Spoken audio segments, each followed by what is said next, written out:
If you want to take screenshot without using physical buttons on the Redmi Note 14 Pro Plus, you've got actually there was like 4 methods. So the first one, you can open this quick center and you can tap on this icon. Now the screenshot was taken.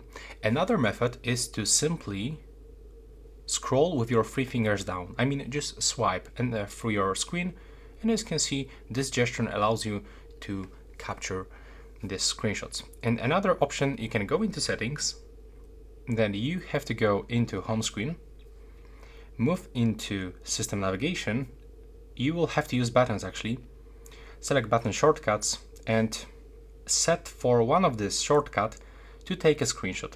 So you have to basically, okay, it's not working right now, so probably I will have to just switch off my phone. But basically you will have to select this, and now take a look. When I'm gonna long press the back button, this screenshot was taken.